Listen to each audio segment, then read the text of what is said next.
말씀 복음행전 18번째 시간입니다. 오늘 말씀의 제목은 하나님과 사람 앞에 보여야 되는 그리스도인의 기본 자세, 겸손, 이런 제목으로 말씀 전하도록 하겠습니다. 하나님과 사람 앞에 우리 그리스도인들이 반드시 보여야 되는 그 기본 자세가 뭐냐? 그것이 바로 겸손, 이런 제목으로 말씀 전합니다. 오늘 본문이 있는 누가복음 14장은 잔치집에서 있었던 일을 기록하고 있습니다. 오늘 우리가 읽은 본문 바로 앞부분을 보면 한 바리새인이 예수님을 안식일 식사에 초대를 합니다. 그런데 예수님만 초대한 것이 아니라 수종병이 걸린 사람까지도 불러다 놓은 거예요. 의도가 있는 것이지요. 예수님이 그 수종병 걸린 사람을 안식일 날 고쳐주는지 안 고쳐주는지 그걸 시험하려고 했던 것입니다. 안식일 날 그 병을 고쳐주면 안식일 규례를 어겼다고 공격할 것이요, 그리고 그 사람을 안 고쳐주면 늘 사랑 그렇게 말하더니 그 한 사람의 그 어려운 상황을 그냥 넘어갔다고 또 비난할 것이고, 함정입니다. 예수님은 안식일에 관한 율법 규정을 누구보다 잘 알고 계셨습니다. 만성적인 질병, 그냥 두어도 악화되지 않은 질병은 안식일 날 적극적으로 치료하지 않아야 된다. 그럼에도 불구하고 안식일법이 규정하고 있는 그 일을 행하신 것이지요. 수종병 걸린 자를 고쳐주신 것입니다. 우리 주님 왜 이렇게 하셨을까? 그때 그 자리에 있었던 사람들은 물론이고 오늘 여러분과 저에게도 가르쳐 주기를 원하시는 것이 있지 않을까? 그게 뭐냐? 이 땅을 살아가는 그리스도인들은 판단과 정죄의 원리로 살아가는 것이 아니라 언제나 사랑의 원리로 살아가야 된다. 안식일도 사랑의 원리 가운데 지켜야 된다. 그 말하는 것이지요. 그 사실을 우리 주님은 자신의 행동으로 직접 보여주신 것입니다. 말로만 하지 않습니다. 우리처럼 자신이 안식일 율법 규정을 깨뜨리는 것으로 공격받을 거라는 사실을 뻔히 알면서도 자신의 행동으로 사랑의 원리를 가르쳐 주신 것이지요. 그러고 나서 오늘 우리가 읽은 본문은 그 식사 자리에서 덧붙여서 해주신 설명에 해당되는 말씀입니다. 예수님이 식사 자리에 초대되어서 와 보니까 사람들 사이에 은근히 신경 쓰고 있는 일이 하나 있었습니다. 그게 뭐냐면 누가 상석에 앉을 것인가, 그 문제로 은근한 신경전이 벌어지고 있었던 것이지요. 초대된 사람들마다 다 윗자리에 앉고 싶어 하는 것입니다. 생각해보면 어느 자리든 2개 이상의 자리면 그 가운데 상석이 있기 마련입니다. 그게 바로 우리가 살아가는 이 세상의 모습이지요. 차를 타도 상석이 있습니다. 회의를 할 때도 상석이 있지요. 당연히 유대인들의 식사 자리에서도 상석이 있었던 것입니다. 유대인들의 식사 자리는 대부분 이렇게 U자 형태로 되어 있습니다. 정중앙에 가장 높은 사람이 앉고, 그리고 정중앙에서 가까워질수록 상석이 되는 것이고 멀어질수록 말석이 됩니다. 근데 예수님 보시니까 초청된 사람들마다 그 중심에 가까운 자리에 앉으려고 애를 쓰는 거예요. 이게 바로 이 세상의 모습이지요. 상석이 상징하는 건 다른 게 아닙니다. 특권과 높은 지위, 이런 것들이겠지요. 이 세상은 그 자리에 앉으려고 정말 길을 쓰고 달려갑니다. 똑같은 지위와 입장에 있으면서도 내가 그 자리에서 다른 사람들보다 높여지기를 원하기도 합니다. 내가 덜 대접받았다고 생각만 들면 기분이 상하게 되고 때로는 소리 높여 항의하기도 합니다. 관공서나 기관에서 행사를 진행할 때 제일 신경 쓰는 것 중에 하나가 의자 배치입니다. 의자 배치. 작년에도 우리가 교동예배 주간으로 우리가 행사를 할 때 그 가운데 우리 구청장을 비롯하여 많은 시의원들과 또 구의원들 그리고 거기 기관장들이 참여를 했는데 그 가운데 다 의자 모양대로 해서 사람들 이름들이 다 써 있어요. 그리고 거기에 앉아야 되는 거예요. 얼마나 고민하면서 의자를 놓는지 모릅니다. 의자 몇 개를 놓는데도 누구를 그 자리에 앉히고 어떤 순서로 앉혀야 되는지 보통 신경 쓰는 게 아닙니다. 아무리 신경을 써도 누군가는 그 자리에서 불편하기 마련이지요. 내가 왜 여기 앉냐고, 왜 저 사람보다 내가 뒷자리에 앉아야 되냐고 소리를 지르면서 항의하기도 합니다. 그게 바로 이 세상의 모습이에요. 그런 모습이 교회 안에 들어와서는 절대로 안 됩니다. 교회는 그런 곳이 아니에요. 하나님의 나라는 그런 질서 가운데 있는 곳이 아닙니다. 내가 대접받는 자리, 나를 근사하게 돋보이게 하는 자리, 시선이 집중되는 자리, 남들에게 칭찬받고 박수를 받는 자리를 찾아다니는 것은 하나님 나라의 모습이 아니라고 우리 주님 오늘 본문으로 말씀해 주시는 것입니다. 그러니까 높아짐의 원리가 아니라 낮아짐의 원리가 얼마나 아름다운 곳인지를 보여주는 장소, 그게 바로 하나님 나라의 모습이고 교회에서 모습이 되어야 되는 거예요.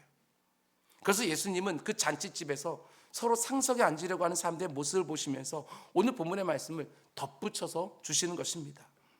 오늘 본문을 제가 다시 한번 읽어드릴 테니까 지금 이게 어떤 상황인지를 한번 상상해 보십시오. 청함을 받은 사람들이 높은 자리 택함을 보시고 그들에게 비유로 말씀하여 이르시되 네가 누구에게나 혼인잔치에 청함을 받았을 때에 높은 자리에 앉지 마라. 그렇지 않으면 너보다 더 높은 사람이 청함을 받은 경우에 너와 그를 청한 자가 와서 너더러 이 사람에게 자리를 내주라 하리니 그때 네가 부끄러워 끝자리에 가게 되리라. 높은 자리에 앉는 사람은 끝자리로 쫓겨나고 그 가운데 부끄러움을 당하게 될 것이다. 청함을 받았을 때 차라리 가서 끝자리에 네가 자청해서 거기 앉아라. 그러면 너를 청한 자가 너를 찾아와서 버치어 올라가라, 올라가서 앉으라 하리니 그때야 함께 앉은 모든 사람 앞에 영광을 받으리라. 무릇 자기를 높이는 자는 낮아지고 자기를 낮추는 자는 높아지리라. 자기가 자청하여 끝자리를 찾아서 앉게 되었으면 그 가운데 사람들이 높은 자로 인도하게 될 것이고 네가 사람들에게 영광을 받을 것이다. 그러면서 우리 주님 말씀하시지요. 자기를 높이는 자는 낮아질 것이고 자기를 스스로 낮추는 자는 높아지게 될 것이다. 하나님 나라는 스스로를 낮추는 원리예요. 겸손의 원리입니다. 하나님 나라를 이 땅에서 그래도 맛보게 해주는 이 교회는 스스로를 낮추는 원리가 작동해야 되는 것이고 겸손의 원리가 서야 되는 장소지요. 우리가 스스로를 낮추면 누가 높여주십니까? 때가 되면 하나님이 높여주시리라. 내가 길을 쓰고 내가 상석에 앉으려고 하는 것들이 아니라 나는 길을 쓰고 낮은 곳으로 가려 하면 하나님께서 순간순간 나를 높여주신다고 그렇게 말씀해 주시는 것이지요. 그게 바로 겸손입니다. 기독교 신앙에서 가장 중요한 자세 중에 하나가 겸손이지요. 신앙생활에서 무엇보다 중요한 것이 바로 자세예요. 자세. 내가 열심을 내고 내가 무엇을 하는 것보다 훨씬 더 중요한 것은 자세입니다. 그 자세에서 행동이 시작되기 때문에 무엇보다도 자세는 중요한 것이 돼요. 단지 신앙생활뿐만 아니라 어떤 일에든 자세가 중요하지 않겠어요? 운동을 시작할 때도 가르치는 사람이 가장 강조하는 것도 기본 자세입니다. 어떤 운동이든지 기본 자세가 바르게 되어야 효과적으로 운동할 수 있고 제대로 배울 수가 있는 거예요. 그래서 무엇이든지 제대로 하려면 바른 자세부터 배워야 됩니다. 자세가 바르면 시간이 지날수록 더욱 쉬워지는 것이고 자세가 바르지 못하면 시간이 지날수록 발전의 속도도 더뎌지게 되어져요. 그래서 무슨 일을 하든지 자세를 제대로 배우는 것이 중요한 것이지요. 운동 하나를 하고 악기를 연주하는 것도 그렇게 자세가 중요하다고 한다면 우리가 인생을 살아가면서 너무너무 중요한 이 인격의 기본 자세, 우리에게 전부라고 말할 수 있는 이 신앙의 자세, 그것을 겸손으로 갖추지 못한다고 한다면 시간이 지나가면 지나갈수록 엉터리 같은 괴물이 되기가 쉽다, 이렇게 말하는 것이지요. 그 사람이 얼마나 일을 열심히 하느냐, 얼마나 탁월하게 하느냐, 그거 말씀드리는 게 아니에요. 그 기본 자세가 틀어져 있으면 거기서부터 나오는 것들이 얼마나 하나님의 영광을 가리고 얼마나 많은 사람들을 힘들게 할 것인지 그것을 생각하라고. 네 기본기를 한번 생각해 보라고 우리 주님 말씀하시는 거예요. 겸손이 이렇게 중요하기 때문에 성경을 보면 정말 곳곳에서 겸손을 강조합니다. 그저 대표적인 구절이 베드로전서 5장에 나오는데 베드로 사도는 이렇게 말합니다. 젊은 자들아, 이와 같이 장로들에게 순종하고 다 서로 겸손으로 허리를 동이라. 하나님은 교만한 자를 대적하시되 겸손한 자들에게는 은혜를 주시느니라. 그러므로 하나님의 능하신 손 안에서 겸손하라. 때가 되면 너희를 높이시리라. 베드로 사도는 겸손의 자세를 취하라고 말하는데 특별히 누구에게 겸손하라고 말합니까? 저는 이 부분이 굉장히 의미심장했어요. 5절 중간쯤 보면 다 서로에게 겸손으로 허리를 동이라, 이렇게 말하고 있는 거예요. 다이고 서로입니다. 성경이 말하는 겸손이라는 것은 어떤 특정한 부류에게만 요구되어지는 것이 아니라 그리스도인이라면 다 이뤄야 된다고, 그리고 서로 이런 모습으로 관계 맺어야 된다고 이렇게 말하고 있는 것이지요. 본문에서는 젊은 사람들아 이렇게 시작하지만 젊은 사람들에게만 해당되는 것이 아니라 다 서로에게입니다. 모두가 다 서로에게, 젊은 사람이든 나이 많은 사람이든 모든 성도들에게 주어지는 기본 원리, 겸손. 젊은 사람들이 어른 앞에서 겸손하고 예를 갖추고 순종해야 되는 것은 마땅하지요. 근데 이것은 이 세상에서도 요구되어지는 원리예요. 근데 성경은 젊은 자들아 이와 같이 장로에 순종하라, 여기서 그치지 않고 거기서 한 걸음 더 나아가는 거예요. 너희들이, 젊은 사람들이 나이 많은 사람들에게 예를 갖추고 겸손하고 순종하는 것들, 그 정도만 하게 되었으면 너희들의 그 독특한 모습이 어떻게 드러나겠느냐, 이 말씀을 하는 것이지요. 낮은 사람이 높은 사람을 섬기고 작은 자가 큰 자를 섬기고, 그런 자리에서는 이 세상과 무슨 다름이 있겠느냐, 아무런 의미 있는 변화도 일어나지 않는다. 어떨 때 변화가 일어납니까?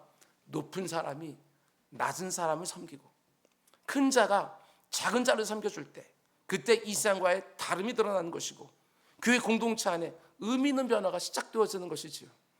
세상에서 아무리 낮은 자리에 있다 했던 사람이라 할지라도 교회 안에 오게 되었으면 그분이 높은 상석에 앉게 되었으는 것, 그것이 바로 교회의 모습이 되어야 하나님 나라를 보여주고 있는 장소라고 말할 수 있지 않을까.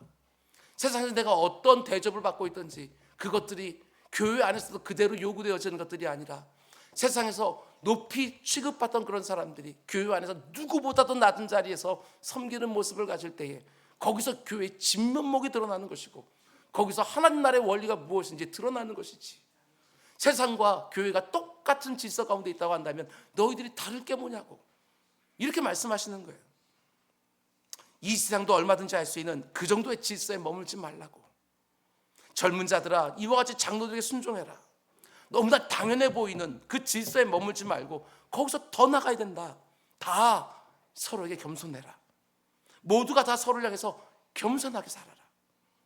젊은 자들도 겸손해야 되는 것이고 노인들도 겸손해야 된다는 것입니다. 우리가 하나님께만 겸손하면 되는 것이 아니라 누구를 대하든지 겸손으로 서로를 대해라. 근데 문제는 이렇게 중요한 게 겸손인데 사람들이 오해할 때가 너무너무 많다는 것입니다. 너무나 많은 사람들이 겸손하다라는 이 말을 어떤 식으로 이해하느냐, 다소 소극적이고 자기 주장이 강하지 않고 나서지 않고 두루두루 잘 어울리려고 노력하는 모습, 그 정도를 가리켜 겸손을 생각할 때가 너무나도 많이 있습니다. 물론 그런 모습을 가리켜서 우리는 겉으로 보면서 겸손하다 이렇게 말하기도 하지만 베드로 사도는 겸손을 그런 모습으로 말하지 않아요. 굉장히 적극적이고 역동적인 어떤 모습으로 말하는 것을 보게 되어집니다. 베드로전서 5장 5절을 다시 보면 다 서로에게 겸손으로 어떻게 하라고 말하지요? 허리를 동여라. 왜 허리를 동이라고 말할까? 겸손의 모습을 허리를 동이는 모습으로 말하고 있어요. 여기서 허리를 동인다는 말은 종의 모습을 표현한 것입니다. 종이 허리를 동이지요. 주인은요 교만의 옷을 쫙 늘어뜨리는 것이고 종은요 허리에 띠를 동여매요. 그 당시 종들은 주인이 시킨 일 할 때 빠르게 움직이기 위하여 허리에 끈을 질끈 맸는데 그 모습과 연결시켜서 베드로 사도는 겸손을 말하고 싶어 하는 거예요. 그러니까 겸손한 사람은 얌전히 앉아있는 사람이 아니라는 것입니다. 허리를 질끈 동여매고 부지런히 섬기는 사람, 그것이 겸손이라고 말하고 있는 것이지요. 그저 나서지 않으면 되는 것이 아니라 나서서 다른 사람들을 마치 종처럼 부지런히 섬기는 사람들, 그 사람이 진짜 겸손한 사람이라고. 예수님이 여러분과 저에게 원하시는 겸손도 다른 게 아닙니다. 교만의 옷을 길게 늘어뜨려 놓고 다른 사람들의 섬김을 받으려고 하는 것이 아니라 겸손으로 허리를 딱 동여매고 종들이 막 뛰어다니는 것처럼 부지런히 누군가를 섬기며 살기를 기대하시는 거예요. 여러분, 일을 할 때 함께하기가 어려운 사람이 어떤 사람들입니까? 오늘 본문과 연결해서 보면 일할 자세가 안 되는 사람들, 베드로 사도의 표현으로 말하면 허리를 동이지 않은 사람들. 여러분, 그런 사람 일하기가 너무너무 힘들어요. 특별히 교만한 사람과 함께 일하는 것 얼마나 어려운지 모릅니다. 뭐 좀 하라고 하면 나를 어떻게 보고 이래라 저래라 하냐고, 내가 이런 일이나 할 사람으로 보이냐고. 그런 사람과 함께 일하는 것 정말 어렵습니다. 교회 공동체 안에서도 마찬가지지요. 이 자리에 있는 분들 가운데 단 한 사람의 예외 없이 하나님의 영광을 위하여, 주님의 몸된 교회를 위하여, 내 곁에 있는 다른 지체들을 위하여 종으로, 일꾼으로 우리는 부름받은 거예요. 에베소서의 다른 말씀 보게 되었으면 우리가 예수 그리스도의 장성한 분량으로 다 자라나야 되는데, 그렇게 자라나서 뭘 하기 위하여? 다른 사람들 섬기기 위하여. 너희가 자라나야 된다는 거예요. 예수님께서 그런 모습으로 이 땅에서 사셨기 때문에 너희들이 예수님을 닮기를 원한다고 한다면 반드시 그런 겸손한 종으로서 다른 사람들을 부지런히 섬기며 살아야 된다고. 나의 부름 속에 하나님의 어떤 기대가 담겨 있어요? 왜 누가 말할 때까지 그 가운데 섬김의 자리에 나서질 않냐고요. 꼭 누가 말하면 그때 들어서 겨우겨우 간신히 억지로 그렇게 섬기는 거, 아니요. 우리의 부름은 그런 것이 아니라고요. 누가 말하기도 전에 스스로 허리를 동여매는 거예요. 우리 주님이 그러하셨기 때문에 겸손으로 종의 자리에 자처하여 그 자리에 가는 거예요. 우리 모두가 다 서로 겸손으로 허리를 동이는 사람들이 되기를 원합니다. 그러면 교회는 잡음이 없어요. 교회가 왜 시끄럽지요? 일꾼들은 많아요. 저마다 열심히 일을 해요. 근데 그 일하는 사람들이 겸손으로 허리를 동이지 않으니까 교회가 그렇게 시끄러운 거예요. 일을 안 하는 사람들만 있으면 교회 시끄럽지 않아요. 왜? 죽었으니까. 근데 일하는 사람들이 많은데 겸손으로 허리를 동이지 않고 그 일을 감당하게 되어지면 꼭 그 가운데 문제가 생기는 거예요. 일을 하면 할수록 교회는 힘들어져요. 그럼 왜 사람들이 겸손으로 자기 허리를 동이지 못할까? 다른 이유가 아닙니다. 내가 그렇게 종의 모습으로 사람들 섬기면 다른 사람들 나를 얕잡아 볼까 봐, 가볍게 볼까 봐, 때로는 무시할까 봐. 요한복음 13장을 보면 예수님이 제자들과 함께 유월절 식사를 하기 위하여 한 집에 들어가시지요. 유대인들은 밖에 있다 집 안으로 들어갈 때 발을 씻는 정결 예식을 꼭 행하는데, 대개는 그 집의 하인 중에도 가장 낮은 하인이 주인이나 손님의 발을 씻겨줍니다. 그런데 그날은 그 집에 하인이 하나도 없었는지 발을 씻겨준 사람이 없는 거예요. 그럴 경우에는 우리 관습상 그 자리에 있는 사람들 가운데 가장 낮은 사람이 일어나서 다른 사람들의 발을 씻겨주는 거예요. 그런데 그날은 제자들이 서로 눈치만 봅니다. 아무도 예수님의 발을 씻겨드릴 생각조차를 못하는 거예요. 고작해야 서로를 비교하면서 내가 저 사람보다 작지 않다, 그러니까 내가 가장 낮은 종이나 하는 저 일을 할 수가 없지, 이런 식으로 서로 눈치만 보고 있는 거예요. 언제? 예수님이 지극히 낮아져서 십자가에 달려 죽으시기 바로 전날에 제자들은 그 가운데 속에 발 하나 씻기는 것도 하지 못하고 있는, 그렇게 엉터리 같은 모습 보여주고 있는 거예요. 다 서로에게 겸손으로 허리를 동인 것이 아니라 교만의 옷을 길게 늘어뜨리고 있어요. 아무도 발 못 씻었어요. 그날 그냥 식사 자리에 다 앉아 있는 거예요. 근데 그때 예수님이 어떻게 하십니까? 우리가 잘 아는 것처럼 자리에서 일어나 허리를 수건으로 딱 동이신 다음에 옆에 있는 대야와 물을 가져다가 제자들의 발을 하나씩 씻기 시작을 해요. 이게 바로 겸손의 자세입니다. 허리를 동이는 거예요. 얼마나 충격적이었을까? 온 우주 만물에서 가장 높으신 분이, 가장 존귀하신 분이 그 엉터리 같은 제자들 앞에 마치 종처럼, 가장 낮고 비천한 종처럼 무릎을 꿇어 그들의 발을 씻겨주고 있는 모습, 여기서 변화가 생기는 거거든요. 겸손으로 허리를 동이면 정말 못할 일이 없다, 이런 생각이 듭니다. 내가 할 일, 저 사람의 일, 이런 것도 없다. 그런데 그렇게 하지를 못하니까 내가 이런 일이나 할 사람으로 보이냐, 이런 말이 나오는 것이지요. 아니, 교회 안에서 믿는 사람들 사이에서 이런 일이나 할 사람이 누가 있어요? 다 하나님의 자녀들이고 너무나도 영광스러운 제사장으로 다 부름을 받아 이곳에 있는데 이런 일을 할 사람 따로 있고 이런 일을 하면 안 되는 사람이 따로 있냐고요. 근데 우리는 은연중에 나는 이런 일을 안 해도 되는 사람인 것처럼 생각할 때가 얼마나 많은지. 제자들은 아무도 그 일을 하지 못했습니다. 겸손으로 허리를 동이지 못했어요. 그 집에 들어오기 전까지도 누가 크냐 문제로 서로 다투다 보니까 어떻게 내가 가장 작은 자를 스스로 인정할 수 있겠어요? 예수님의 마음을 조금도 모르는 것이지요. 여러분, 하나님의 일을 할 때에는 허리를 동여매셔야 됩니다. 그래야 큰 소리가 나지 않습니다.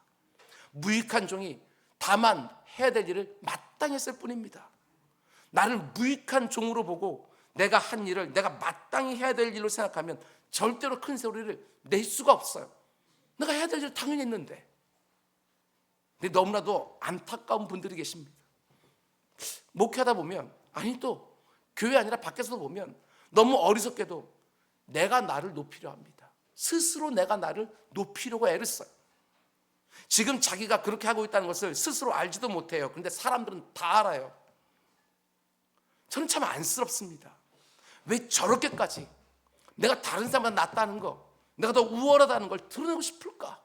여기에 와서까지도 그냥 묵묵히 그 일만 딱 하고 자신은 사라져버렸으면 사람들이 그 열심과 수고와 희생을 충분히 알아줬을 텐데, 스스로 자기가 얼마나 열심히 했는지, 자기가 얼마나 수고하고 희생을 했는지 그걸 자기가 직접 드러내려고 하다가 오히려 자기가 했던 그 모든 일의 가치를요 스스로 다 까먹어버려요. 아니요, 절대로 그렇게 하면 안 됩니다. 사람들이 내 열심과 수고와 희생을 알아주든 안 알아주든 내가 마땅히 해야 될 일인 줄 알고 힘을 다해 그 일을 하고 내 자신은 딱 숨겨버리는 거예요. 그러면 틀림없습니다. 하나님이 알아주십니다. 하나님이 그 열심과 수고와 희생을 절대로 잊지 않으시는 것이지요. 한 번씩 하나님이 오히려 내가 했던 일을 들추어내시면서 나를 높여주는 거예요. 여러분, 이 땅에서 우리가 80년, 90년, 100년 아니 120년 산다 할지라도 이 땅에서 다 그 보상을 받으려고 하는 것이 얼마나 어리석은지 우리 주님께서 바리새인들에게 말씀하셨거든요. 너희들이 했던 그 모든 그 선행들 너는 이 땅에서 다 받지 않았느냐, 그 보상을. 저 하나님 나라에서는 받을 것이 하나도 없다. 오히려 이 땅에서 받지 못하여 저 땅에서 30배, 60배, 100배라고 하는 하나님의 어마어마한 그 보상을 영원토록 누릴 터인데 우리는 얼마나 어리석은지 이 땅 가운데 내가 조그만 일을 해서도 이만한 보상을 받으려고 할 때가 얼마나 많은지 참으로 안타까운 거예요. 우리 모두가 다 서로 겸손으로 허리를 동이고 다 서로 종이 되어 섬기는 오직 예수님만이 이곳의 머리가 되어지고 오히려 힘들고 어렵고 지치고 이 세상에서는 천대받고 초라하게 여김받던 그 지체들을 상석에 앉혀놓고 모든 지체들이 허리에 수건을 동이고 부지런히 섬기는 종들이 모여있는 교회, 그런 교회가 꼭 될 수 있기를 주님의 이름으로 축원을 드립니다. 그런가 하면 겸손의 중요한 모습을 사도 바울은 또 이렇게 말하지요. 에베소 4장 2절 말씀 보면 모든 겸손과 온유로 하고 오래 참음으로 사랑 가운데서 서로 용납하고. 성경을 연구하는 설교자의 한 사람으로서 저는 이런 표현이 나올 때마다 참 궁금하기도 해요. 왜 그냥 겸손과 온유로 이렇게 말하지 않고 모든 겸손과 온유로 이렇게 말하고 있을까? 그냥 겸손이 아니라 모든 겸손이라고 했을 때 바울은 도대체 뭘 말하고 싶어 했을까? 제가 묵상할 때는 이 모든 겸손이라는 것은 모든 사람에게 겸손해야 된다, 이런 의미가 아닐까? 어떤 상황 속에 있든지 너 그 겸손의 자세를 잃어버리면 안 된다. 그것이 바로 모든 사람에 대하여 겸손하고 모든 경우에 대하여 겸손한 자세로 임하고, 이런 의미가 아닐까? 그러면 모든 겸손과 상대적인 개념이 뭐냐? 이걸 알게 되었으면 이해가 더 빨라요. 모든 겸손의 상대적인 개념은 선택적인 겸손입니다. 선택적 겸손. 사람에 따라서 겸손하기도 하고 교만하기도 하고 내 앞에 있는 사람에 따라서 내 얼굴을 바꾸는 거예요. 상황에 따라서 겸손과 교만의 자리를 왔다 갔다 하지요. 내가 조금이라도 우위에 있다고 생각할 때, 내가 갑이고 저 사람이 을이라고 생각이 되어질 때 그 상황에서 우리는 겸손하지 않기가 쉽습니다. 내가 갑이니까. 그래도 된다고 은연중에 생각하나 봐요. 그렇게 되고 싶어서 지금까지 그 모든 수고를 다 하기라도 한 것처럼 조금이라도 유세를 부릴 수 있는 자리에 있으면 우리는 겸손하지는 못합니다. 부지기수로 이런 경우 많이 봐요. 겸손은 겸손인데 즉 선택적인 겸손. 내가 위에 있고 저 사람으로부터 내가 마땅히 받아야 될 것을 받는다고 생각할 때 사람들은 겸손해지지 않습니다. 그래서 갑질이 끊이지 않아요.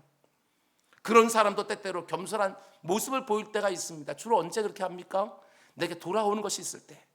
그때는 얼마든지 겸손한 자세로 무릎을 꿇기도 합니다. 내가 잠시 자세를 낮춰서 뭔가 돌아올 것이 있다고 생각만 되면 얼마든지 자세를 낮출 수 있어요. 그런데 상황이 달라지면 얼굴부터 달라집니다. 아닙니다. 그게 겸손이 아니에요. 그런 것들은 다 야가 빠진 처세술이에요. 그게 무슨 겸손이에요? 선택적인 겸손이 아니라 모든 겸손을 성경은 말합니다. 내 앞에 있는 사람이 어떤 사람이든지 겸손하게 그 사람을 섬기는 것이고, 내가 어떤 상황 속에 있든지 겸손한 자세를 잃지 않는 것이고, 그게 바로 이 땅을 살아가는 그리스도인의 요구되어서는 기본 자세인 겸손이라고 우리 주님 말씀해 주시는 거예요.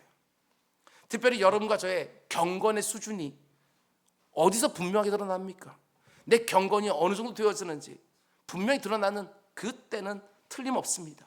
나보다 약한 사람을 대하는 태도를 보면 그 사람의 경건의 수준을 알 수 있어요. 미국의 비즈니스 CEO 사이에서 회자되어지는 일종의 불문율 같은 것이 있는데요, 그게 바로 웨이터의 법칙입니다. 미국 방위사업체 CEO인 빌 스완스가 비즈니스 노하우를 정리해 놓았는데 책 제목이 재밌어요. 책에서는 읽을 수 없는, 책에서는 배움받을 수 없는 비즈니스 33가지 규칙. 거기를 보게 되었지만 이런 대목이 나와요. 만약 누군가가 당신에게는 잘 대해주지만 웨이터에게는 거만하게 행동한다면 그는 좋은 사람이 아니다. 자신에게 서비스를 제공해야 되는 그 사람들, 웨이터나 벨보이나 수행비서나 운전기사 같은 사람에게 자신의 직원 중에 어떤 사람이 거드름을 피우고 불친절하게 대하고 고압적으로 함부로 대한다면 절대로 그 사람 가까이 하지 말라고, 그 사람을 회사의 중요한 보직이나 중요한 일을 맡기지 말라는 거예요. 웨이터에게 보인 그 모습이 그 사람의 진짜 모습이고 그 사람의 됨됨이라고 말하는 것이지요. 웨이터의 법칙은 여러분과 저의 교회 생활에서도 그대로 적용이 되어집니다. 생각해보면 여러분 모두가 담임 목사인 저에게는요, 예를 갖춰줘요. 저에게 잘하십니다. 그리고 굉장히 겸손하게 제 앞에서 행동하셔요. 대부분이 다 그렇게 합니다. 그런데 다른 지체들에게 함부로 말하고 약간은 무시하는 듯 하대하고, 절대로 제가 그런 무대에 속지 않습니다. 저에게 하는 모습 가지고 그 사람의 됨됨이, 그 사람의 인격이나 신앙을 제가 판단하지 않아요. 그 사람보다 못해 보이는 사람에게 어떻게 대하고 있는지, 그것을 가지고 그 사람의 인격과 됨됨이와 그 사람의 신앙의 성숙을 판단하지요. 저에게 대하는 모습 말고 약하고 힘들고 어렵고 그런 분들에게 잘하는 분들, 저는 얼마나 고마운지 몰라요. 대단해 보이거든요. 왜? 세상과는 다르니까. 그게 그 사람의 진짜 모습입니다. 저에게도 잘해야 되는 것이고 다른 분들이 잘해야 되는 것이고 저도 그렇게 해야 되는 것이고 여러분도 그렇게 해야 되는 것이고, 그게 교회예요. 교회. 신약 성경이 말하는 소자, 작은 자, 약한 사람, 약해 보이는 사람들 대하는 태도가 그 사람의 경건의 수준을 나타냅니다. 왜 이렇게 말하느냐? 당연하지요. 약한 사람을 대할 때는 나도 모르게요, 내 마음에 무장이 해제되어지는 거예요. 긴장하지 않아요, 약한 사람을 대할 때는. 그래서 내 인격과 내 신앙이요, 여지없이 다 드러나요. 긴장하지 않으니까. 근데 내가 신경을 써야 되는 그 사람 앞에서는 긴장하죠. 우리가 혹시라도 내가 잘못 보이나, 밉보이지는 않을까, 혹시라도 내가 손해를 보지는 않을까, 마음을 자연스럽게 무장하게 되어집니다. 말과 태도도 신중하고 사력 있게 하려고 노력도 해요. 그런 모습을 통해서는 그 사람의 진짜 모습을 보일 수가 없어요. 그러나 나보다 약한 사람을 어떻게 대하는지, 내가 권리를 행사할 수 있는 자리에서 그 사람이 그 권리를 어떻게 절제하는지, 그 상황에서요, 그 사람의 긴장이 풀어지고 여과 없이 어떤 말들이 막 튀어나오기 시작을 하는데, 그 모습을 보면서 약한 사람들 대하는 태도를 보면서 그 사람의 됨됨이를 우리는 보게 되어지는 것이지요. 여러분, 성경은 모든 겸손이라고 말합니다. 모든 겸손. 사람에 따라, 상황에 따라 내가 겸손과 교만을 오가고 있다고 한다면 그건 진짜 겸손이 아니지요. 남녀노소 불문하고 빈부귀천 불문하고 내 모습이 한결같은, 내가 누구를 만나든지 어떤 상황이 있든지 똑같은 태도를 가지고 살아가는 거예요. 여러분 꼭 그러해 주시기 바랍니다. 사람을 대하는 태도가 여러분과 저의 인격과 신앙의 수준을 드러내는 줄 알고, 세상에 나갔을 때에도 여러분들이 마땅히 대접받아 있는 그 자리에도 말씀에 가서 그 가운데 다른 사람들을 섬기는 그 모습으로 예수 믿는 사람들의 그 독특한 아름다움들 꼭 보여주시기를 주님으로 축원을 드립니다. 지금까지 말씀드린 것은요, 사람들 앞에서의 겸손이라면 하나님 앞에서의 겸손도 마찬가지예요. 하나님은 겸손한 자들에게 특별한 은혜들을 허락해 주십니다. 베드로전서 5장 5절을 다시 보면 이렇게 말하지요. 하나님은 교만한 자를 대적하시되 겸손한 자들에게는 은혜를 주시느니라.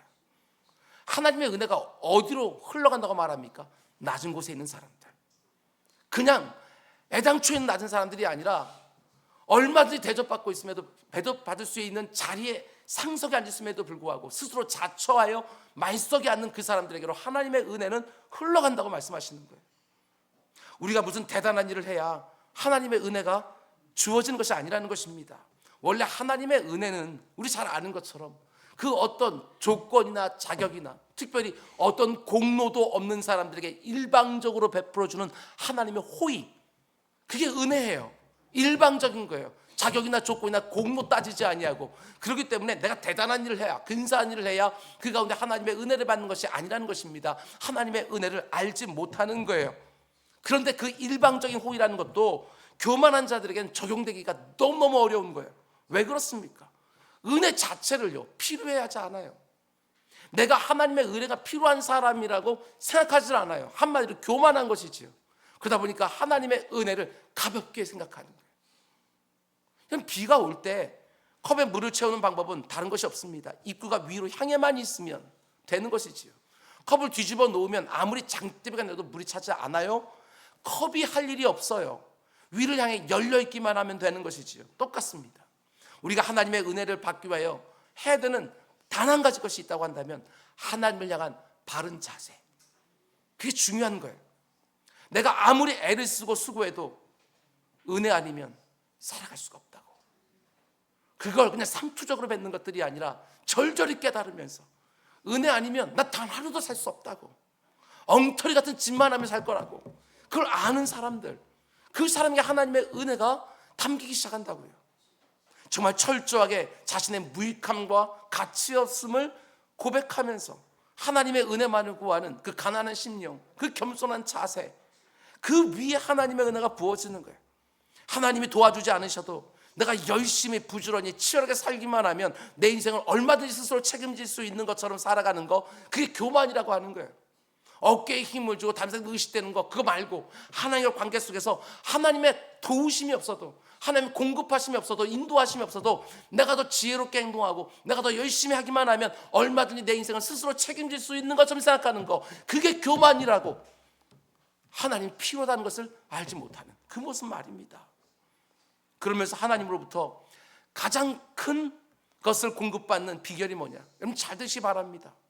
하나님으로부터 오는 가장 큰 것을 공급받는 비결은요, 하나님과 가장 다른 모습을 정직하게 고백하면서 그분 앞에 나아가는 거예요. 하나님의 가장 온전한 것과 나의 그 온전함 앞에서 그 나의 가장 그 초라한 모습들을 고백하며 하나님 앞에 나아갈 때 우리는 하나님의 가장 큰 것을 경험하게 돼 있어. 예를 들면 하나님의 가장 다른 모습, 지극히 높으신 하나님 앞에 나아갈 때는 지극히 낮은 모습을 고백하면서 그 앞에 나아가는 거예요. 하나님을 의롭게 하는 죄사함을 얻기를 원한다면 내가 얼마나 흉악한 죄인지 인정하면서 그분 앞에 나아가는 것이에요. 그 격차가 크면 클수록 우리는 하나님의 크신 은혜를 경험하게 되어지는 거예요. 하나님의 지극히 높으신 것과 내가 저 밑바닥에는 초라한 존재가 아니라 한 중간쯤 나를 놓고 내면 이 정도 격차에서는 감격이 없어요. 그런데 지극히 높으신 하나님 앞에 나아가면서 지극히 초라한 죄인 중에 괴수를 고백하며 나갈 때 그 격차 가운데 속에 우리는 감격이 있어요.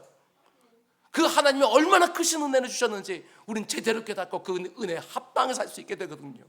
근데 가만 보게 되어지면 그 중간쯤 어디다 나를 놓고 하나님 만나고 나니까 그 하나님 앞에 주셔도 되고 안 줘도 되고 그 격차를 깨닫지 못하게 되어지니까 은혜를 은혜인지도 모르고 내 자신을 알지 못하는 거예요. 가장 낮은 자로 나아갈 때 지극히 높고 영광스러운 하나님을 만나게 되는 것이고, 내가 얼마나 흉악한 죄인인지를 고백할 때 내 죄를 사하시는 하나님의 그 은혜와 자비가 뭔지를 제대로 깨닫게 되는 것이고, 하나님의 부유하심과 공급하심을 구하면서 나아갈 때는 가장 가난한 모습으로 나의 부족함과 모자람을 인정하며 그분 앞에 나아가는 것이고, 하나님의 지혜가 필요하십니까? 그럼 내가 얼마나 미련한 자인지, 내가 얼마나 생각하는 것보다 어리석은 자인지를 고백하며 그분 앞에 나아가서 그분의 지혜를 구하는 거예요. 하나님의 전능하신 능력이 필요하십니까? 그러면 가장 무능력하고 가장 무력한 인생으로 그분 앞에 나아가는 것이지요. 하나님이 도와주지 않으시면 나 엉터리 같은 짓밖에 못한다고. 그러면 틀림없습니다. 하나님과 나와의 그 격차가 얼마나 큰지 절절하게 인정하며 인정할수록 하나님을 가장 크게 경험하는 사람이 되게 되는 거예요. 그래서 사도 바울이 이렇게 고백합니다. 내가 약할 때 가장 강함이라. 이렇게 말하는 것이지요. 왜 그렇습니까? 나의 약함을 고백하면 고백할수록 우리는 하나님의 강함을 경험하게 되니까. 하나님 앞에 가장 낮은 자세로 나아갈 때 가장 높으신 하나님의 능력과 은혜와 축복이 내 영혼과 내 삶에 넉넉히 담기게 되어집니다. 여러분과 저에게 무엇보다도 필요한 것은 그분 앞에서의 겸손한 태도예요. 우리가 믿는 하나님은 교만한 자는 물리치시고 겸손한 자에게는 은혜를 베풀어 주시는 분이라고 말합니다. 그러므로 하나님 앞에 나아갈 때마다 내 마음의 자세를 점검하셔야 됩니다. 은혜 아니면 내가 정말 살아갈 수 없는 사람이 맞는지, 그 고백이 정말 내게 있는지, 하나님의 크신 계획 나는 다 알 수도 없다고, 아니 설령 내가 하나님의 계획을 안다 할지라도 그 계획대로 살 수 있는 능력이 과연 내가 있는지, 이런 것들을 제대로 고백해야 오직 은혜뿐이라고 매달릴 때 하나님의 그 은혜를 우리는 경험하며 감격하며 살 수 있는 것이지요. 여러분, 교만과 겸손 절대로 가볍게 생각해서는 안 됩니다. 하나님이 너무나도 중요하게 여기시는 인격과 삶의 자세입니다. 하나님은 교만한 자를 대적하시고 겸손한 자에게는 은혜를 주신다. 하나님이 나를 대적하신다? 이게 상상이 되세요? 이게 얼마나 끔찍한 일인지. 그 한량없는 은혜로 나를 대해주시는 하나님을 내가 순간순간 만나야지. 나를 대적하신 하나님 만나면 내 인생에 도대체 어떻게 되겠어요? 교만과 겸손, 하나님 앞에서의 나의 자세에 따라 나를 대적하시는 하나님 만나든지 나를 은혜로 대하시는 하나님 만나든지 그게 결정이 되어지는 거예요. 여러분, 잠언 11장 2절 말씀 얼마나 놀라운지 모릅니다. 교만이 오면 욕도 오거니와 겸손한 자에게는 지혜가 있느니라. 내가 얼마나 지혜로운 사람인지를 사람들 앞에서 드러내려고 하면 할수록 욕을 먹어요, 사람들에게. 근데 자신을 낮추는 사람은 오히려 지혜로워진대요. 왜 그렇습니까? 겸손한 자만이 배우니까. 내가 얼마나 무지하고 어리석은 사람인지를 인정하니까 누구에게든지 배워요. 그런 사람이 지혜로울 수밖에 없어요. 여러분, 하나님 앞에 나아갈 때마다 가난한 심령으로, 낮은 마음으로 나아가시기 바랍니다. 사람들 대할 때마다 나보다 남을 더 낮게 여기면서 겸손한 마음으로 대하시기 바랍니다. 그 가난하고 낮은 겸손한 심령과 그 자세 위에 하나님이 자신의 은혜를 담아주실 것이고 사람들이 그런 나를 인정해주고 귀히 여겨주는 거예요. 여러분들이 다 잘 아시겠지만 제가 37살에 이 귀한교회 담임 목사를 위임했어요. 37살. 뭘 안다고. 그때 너무나도 힘들었어요. 왜냐하면 성도님들이 다 저보다도 연배도 높으시고 신앙 연륜은 말할 것도 없고 이 생을 살았던 인생살이도 더 많이 경험하셨고, 그 가운데 37살에 젊은 담임 목사가 목회를 한다는 게 얼마나 버거운 일이었는지, 제가 디모데 전서와 디모데 후서를 강의하면서 얼마나 은혜를 받았는지 몰라요. 사도 바울이 그 연소한 디모데가 목회를 하는데 그것도 이 아시아 지역에서 가장 크고 가장 위대한 자기의 선배들이 있었던 그 교회, 에베소 교회에서 담임 목사를 감당하고 있었거든요. 그러니 이 디모데가 얼마나 힘들었는지 몸에 병이 날 정도로 모든 사람들에게 정말 담임 목사로서 인정을 제대로 받지 못했어요. 그것 때문에 디모데는 그가 너무너무 힘들었는데 바울은요 조금도 위로해 주지 않아요. 오히려 다그칩니다. 디모데야, 전심전력하여 너의 진보를 보여줘라. 네가 지금 이렇게 연약하지만 네가 진보되는 모습으로 성도들을 섬겨라. 그러면 그 성도들도 너를 인정해 줄 거다. 이렇게 말을 하지요. 그 가운데 디모데가 얼마나 애를 썼는지,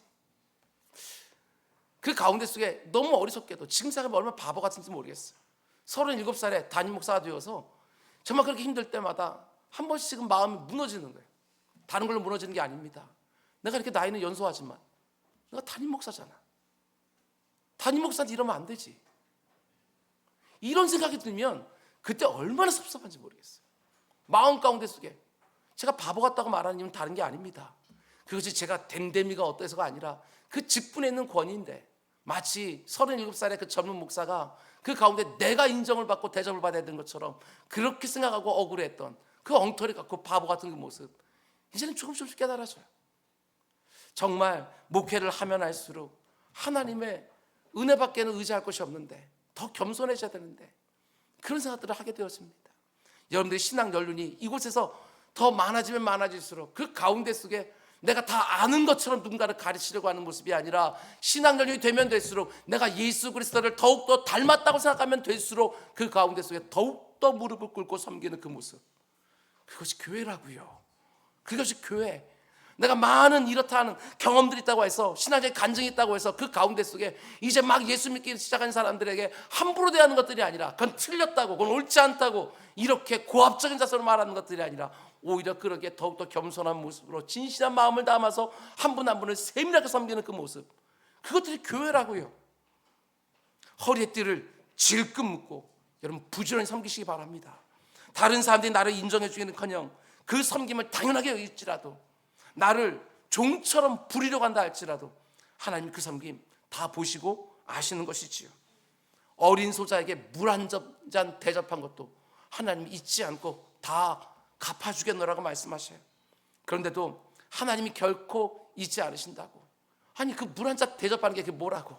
근데 우리 교회 안에서 이렇게 물 한 잔 대접하는 모습이 정말 여기저기서 드러나야 그 가운데 하나님 보상을 받을 터인데, 다 누군가가 내게 물그릇 가져오기를 원하는 그런 모습으로는 교회의 아름다움도 그 가운데 하나님의 보상도 받지 못하는 거예요.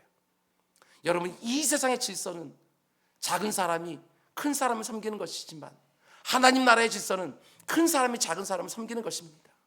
가장 작은 사람을 마음 중심을 다해 섬길 수 있는 사람들, 그들이 가장 큰 사람들이에요. 여러분과 저의 구원이 그렇게 이루어졌습니다.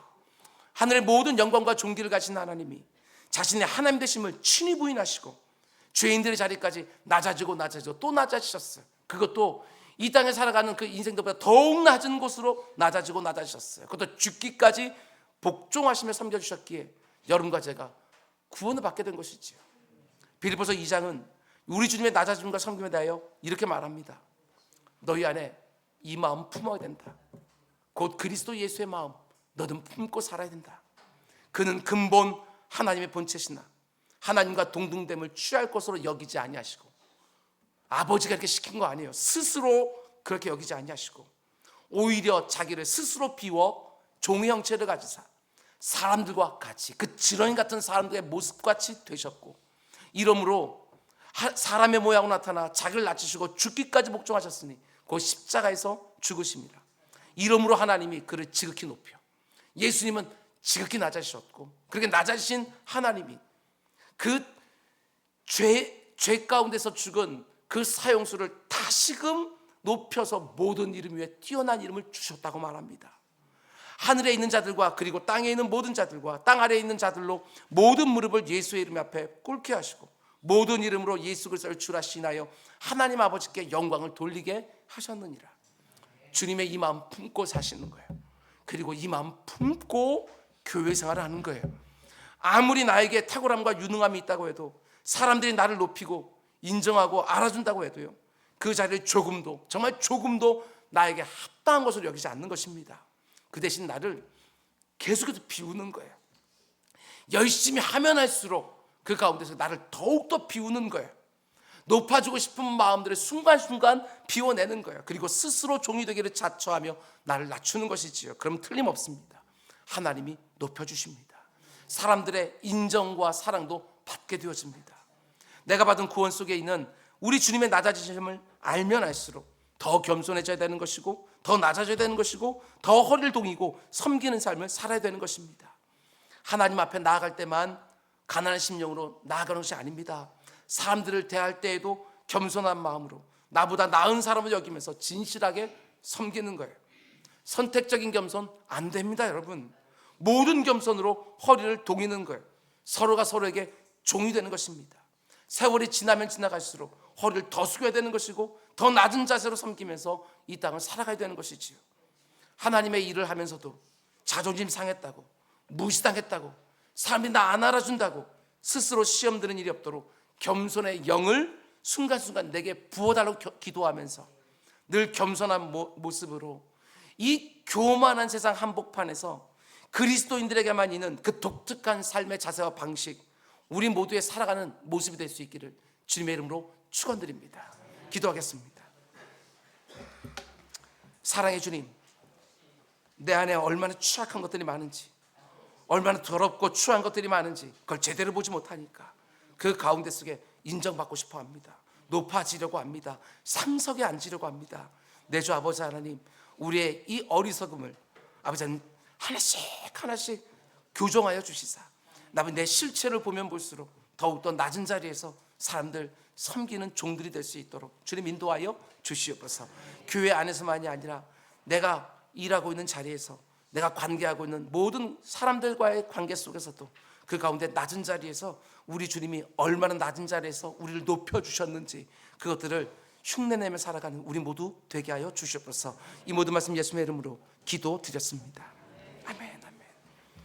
우리 오늘 찬송가 310장으로 되어 있는데 우리 찬양을 좀 바꾸겠습니다. 오늘 날이 날인 만큼 우리 183장 우리 찬양합시다.